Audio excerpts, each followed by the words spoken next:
Hey everyone, it's Luke from Jettle here. Today we're going to be running you through the key areas of marketing. But before we begin, please make sure to click that subscribe button so you don't miss out on any of our new content. So the fundamental purpose of marketing is to increase sales and market share. What marketing is trying to do within business studies is bring business, bring in customers, because that way you're maximizing sales, you're maximizing the reach of your products or your services. So how do we do that? We do that through customer awareness, whether that's through advertising, through distribution, through promotion. These are all strategies which we can use to increase customer awareness, increase brand awareness. You hear of businesses like Nike. All over the world, everyone knows that Nike symbol. Everyone knows the Apple symbol. That's what all businesses are trying to achieve. They're trying to achieve that universal brand awareness, which is going to increase sales, because when someone sees that logo, they're reminded of their trust in the business. They're reminded of that business's good standing.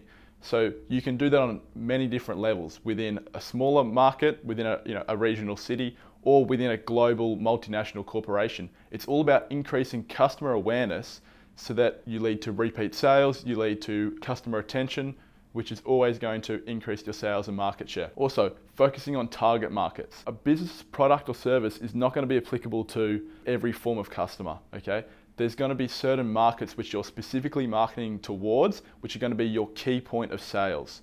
And it's important for a business to identify that target market, because you can concentrate your advertising and your promotional efforts towards their needs and towards their interests. And lastly, satisfying wants and needs is so important towards increasing sales and market share, because the needs of consumers are constantly changing. What consumers wanted out of an iPhone 10 years ago is completely different to what they want today. So that's what marketing needs to consider within their strategies, within their promotion, and they need to constantly be changing their plan and process in order to meet those needs. So marketing is a revenue center. We discussed that their primary purpose is to increase sales. So consequently, their primary purpose is to increase revenue. So marketing is constantly asking themselves, how can we increase revenue? Whether that's through strategies, through improving our processes so that we have a better finished product. The question you should always be asking yourself, whether it's in a short answer, an extended response, a business report, is how are these strategies we're implementing? How is that going to increase revenue?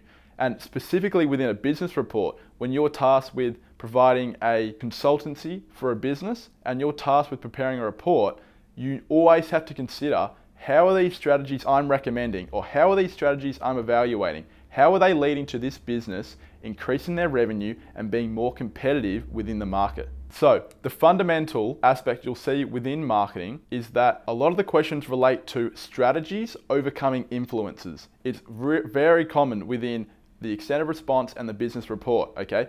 The fundamental influences of consumer choice, okay?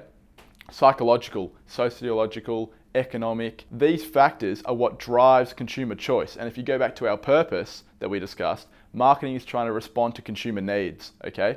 So how can we, as marketing managers, leverage these influences through our strategies? This keyword leverage is so important, because you're leveraging these influences. You're leveraging the consumer's awareness of social class when you market a product. Think of Rolex.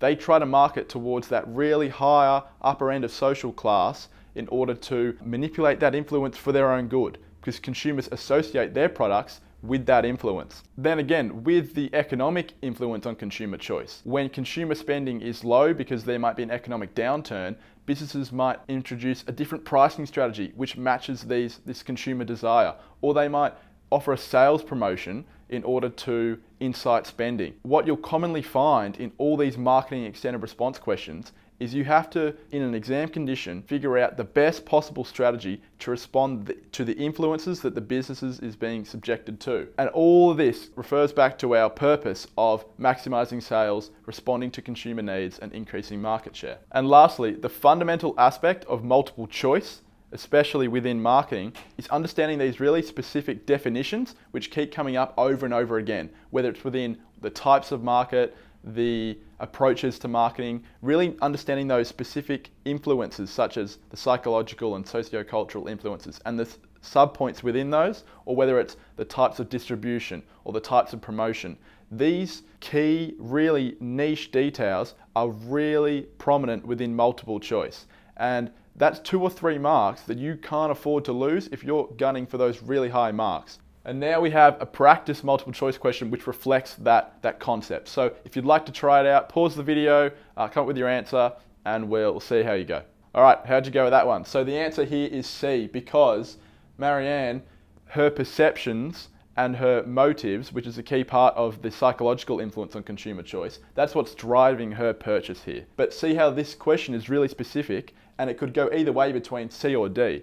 And that's what you need to know. You need to be able to distinguish in an exam condition between those two influences in order to maximize those multiple choice marks. We should be trying to aim for 16, 17, 18 plus if you're trying to get that band 6. When going through multiple choice questions, it's also really good to go through a process of elimination, especially if you're not 100% sure on the answer here. So if we were to work our through systematically through these answers, it's not going to be economic because there's no financial reasoning behind her decision to purchase this product. It's not going to be a government influence because there's no mention of that in the information you're provided. So it's totally irrelevant. It's not going to be socio-cultural because the decision Marianne's making is not dependent on other people. It's dependent on her own internal perceptions, her own internal desires. And that's why it's psychological. The key difference between those two, psychological and socio-cultural, is whether it's the consumer's individual choice or whether they're making a choice based on the information of people around them. And lastly, we have a